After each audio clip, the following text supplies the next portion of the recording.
Hello friends, இன்றைக்கி நம்ம பார்க்க போகிற சீரியல் என்னென்னு பார்த்தீங்கன்னா, சிறையடைக்க ஆசை. வாங்க வீடியோக்குள்ளே போகலாமா? எப்படியோ முத்துக்கு இந்த ரோஹிணியோட விஷயம் தெரிய போகுது. வாங்க இன்றைக்கி என்ன எபிசோடுன்னு பார்க்கலாம். இன்றைக்கி முத்து அந்த ஃபோட்டோவை பார்த்துட்டு இது ரோஹிணி மாதிரிலாம் இருக்கிறாங்க அப்படின்ற மாதிரி பார்க்குறாங்க. அதுக்கு அந்த முத்தோட காரில் வந்தவங்க இது இந்த பொண்ணு பேர் கல்யாணி. இந்த பொண்ணு உங்களுக்கு ஏற்கனவே தெரியுமா? இதுதான் என் தம்பியோட ஒய்ஃபு.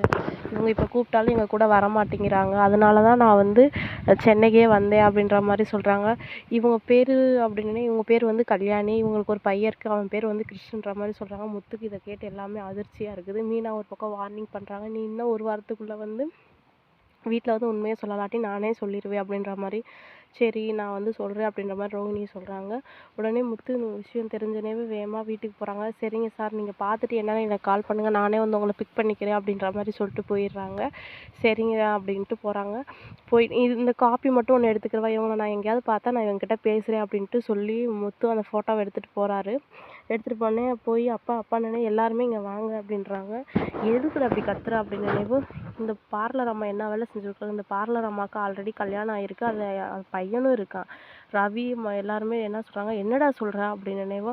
ஆமாடா, அந்த பையன் யாருக்கு தெரியுமா, நம்ம வீட்டில் இருக்கானே கிறிஷு, அவன் தான் இவளோட பையன் அப்படின்ற மாதிரி சொல்கிறாங்க.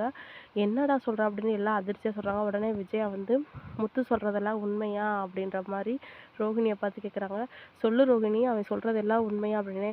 அதுக்கு உடனே ரோஹிணி, இல்லை ஆண்டி, முத்து சொல்கிறதுக்கு நான் எப்படி பொறுப்பாக முடியாது, இது நான் இல்லை அப்படின்ற மாதிரி சொல்கிறாங்க. பொய் சொல்லாத அப்படின்னு. ஆமாம்மா, இவன் பொய் சொல்கிறான், ரோஹிணி மேலே பழி போடுறான் அப்படின்னு நினைவும் முத்து ஆதாரத்தோடு காட்டுறான். அவன் உடனே மனோஜ் நம்புறான். இந்த ஃபோட்டோலாம் காட்டுறாள், அப்போனா அந்த ஃபோட்டோவில் இருக்கிறது நீ தானே அப்படின்ற மாதிரி ரோஹிணியை பார்த்து மனோஜ் கேட்குறான். சொல்லு ரோஹிணி, என்னாச்சு அப்படின்ற மாதிரி விஜயா மிரட்டுறாங்க. நீ மிரட்டாத விஜயா, நீ சொல்லுமா என்னம்மா விஷயம் அப்படின்ற மாதிரி அண்ணாமலை கேட்குறாரு. இல்லை அங்கிள், நான் சொல்கிறேன், எல்லா உண்மையுமே சொல்கிறேன் அப்படின்ட்டு ரோஹிணி சொல்கிறாங்க. என்னம்மாச்சு அப்படின்னு நினைவு. கிறிஷு குழந்த தான், என் குழந்த தான், ஆனால் என் குழந்தை இல்லை, இது எங்கள் அக்காவோட குழந்தை அப்படின்னு எல்லாருமே ஷாக் ஆகி நிற்கிறாங்க. என்னது அக்காவோட குழந்தை? உடனே அண்ணாமலை, இது என்னம்மா புது கதையாக இருக்குது, இத்தனை நாள் நீ இதை பற்றி சொல்லவே இல்லை அப்படின்னு நினைவும். இருங்க அங்கிள், நான் எல்லா உண்மையுமே சொல்லிடுறேன். நானும் எங்கள் அக்காவும் ட்விங்ஸு. எங்கள் அம்மா அப்பா எங்கள் அக்காவை தத்து கொடுத்துட்டாங்க. அவங்க ஒரு இடத்துல வாழ்ந்தாங்க, நான் ஒரு இடத்துல வாழ்ந்தேன். எங்கள் அக்கா இந்த கிருஷ்ண பெற்று கொடுத்துட்டு இறந்து போயிட்டா. இவன் எல்லா உண்மையும் தெரிஞ்சதுனால என்னைய தான் அம்மா அம்மான்ட்டு சொல்கிறான். எங்கள் அம்மாவும் இருக்கட்டும், அதனால தான் இந்த உண்மையை நான் உங்ககிட்ட இருந்து மறைச்சேன் அப்படின்ற மாதிரி ரோஹிணி இன்னொரு பொய் கதையை சொல்லிட்டாங்க. மீனாக்கு அப்படியே ஒரே ஷாக்கு.